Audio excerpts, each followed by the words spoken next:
Hey YouTubers, Wendy here. I want to tell y'all about something the Lord spoke to me recently that I'm still thinking about, that I think might be beneficial. I love to interact with people, and I love to talk on the phone with my friends who are sold out believers and talk about what God's doing and things like that. And some friends, I'll start talking to them every day for a while and things like that until I run out of time and I can't anymore. And I had a friend like this, and the other day, in my prayer time, the Lord was speaking to me about He wanted me to intercede more. He said, I want you to spend more time in intercession for the lost. And I said, okay, Lord. And He said, I'm going to receive your intercessory prayers as seeds for the people you love to be saved. I said, good, that'll work. That's awesome. And then He asked me a question. He said, how many lives? I don't remember exactly how He said it. I think He said, how many lives? How many lives do you think I could have touched if all this time that you had been spending with such and such on the phone in frivolous conversation, you had spent interceding for the lost for me instead? And all I could do was hang my head.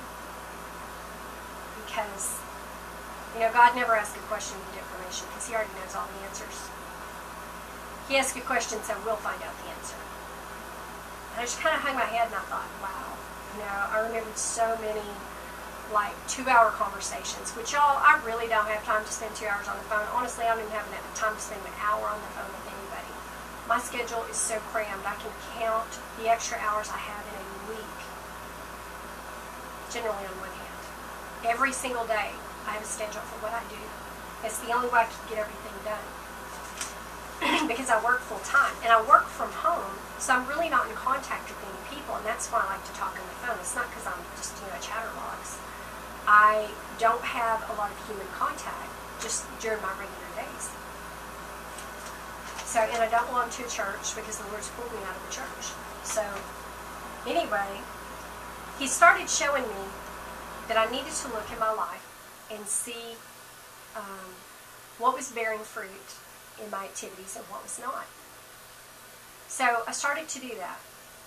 And I looked at the phone calls first, and the next thing I thought of was Facebook. Because I really like Facebook. And I didn't play any of the little goofy games on there or anything, but I had a lot of friends on Facebook. And I loved interacting with them and, reading what they were up to and seeing their pictures and what's going on with them. And I liked posting stuff on there that, came up or things that were going on. And I knew that I was spending too much time on Facebook because, I had over 500 friends on there. But we get so many email messages. Sometimes I'd stay up really late at night and try to answer the emails because I feel, like I'm being impolite if I don't answer people's email. But I didn't have time to answer them all because I get emails from YouTube, emails from Blog Talk Radio, tremendous amount of email from the Wings of Prophecy site, emails from work, emails from my family, and emails from my friends, and emails from my columns. So I have all these emails coming in all the time. And frankly, it's overwhelming sometimes. And the really long emails are really overwhelming. Usually I can't even read those. The short emails and the ones where people need help, I will try to answer those. And the rest of them, a lot of times I don't even get to them because there's not enough time. Because I have to do my job and other stuff. So anyway, the first thing I did was I deactivated my Facebook account. And then I got a bunch of emails from people saying, where'd you go? Because they thought I'd unfriended them or something, which I didn't. So I had to explain what I did. But the next thing I did was I cut back on my phone calls. And I stopped posting a bunch of stuff to Twitter. Twitter's great for networking. And if you're seeing fruit from Twitter, that's awesome. I wasn't seeing fruit. So Twitter to me is disposable. Some of y'all know I write a weekly newspaper column called About Life. And I had one day a week set aside to write my column. And even on that day, it was like I was pushing really hard to be inspired and come up with a story and post it. And it wasn't a Christian column. It was a column about things that are virtuous. but not a Christian column. And I decided that it wasn't, even though God gave it to me, it's really not producing much fruit. So I emailed my editor and I said, you know what? With my schedule, I don't really have time to write a column every week, so I'm going to write a column once in a while. And I don't get paid for that column, so, I don't have to produce one every week. So when I cut all that stuff back, I noticed I had a lot more peace and a lot less stress, and the things that I was spending time on that were bearing fruit, I had more energy to give to them, simply by eliminating the unnecessary.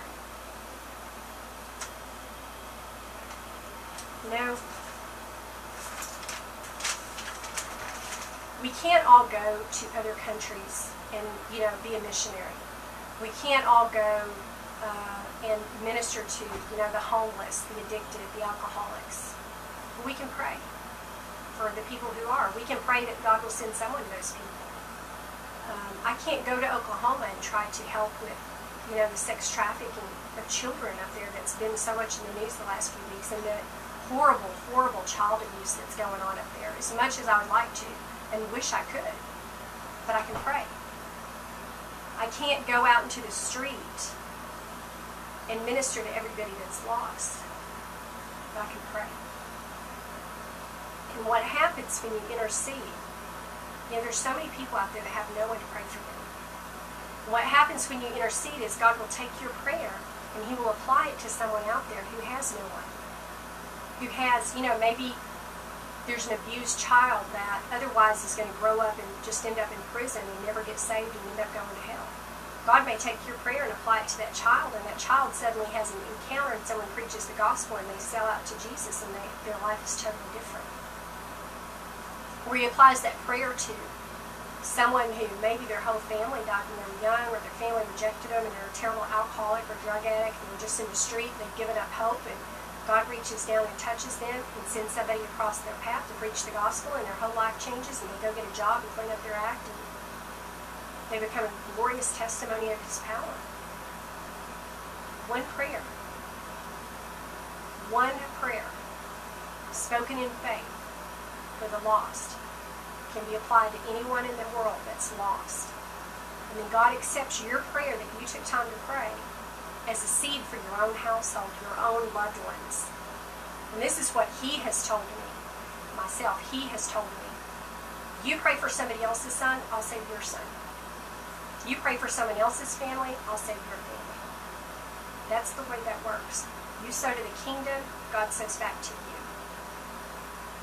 So if you really want to see your family saved,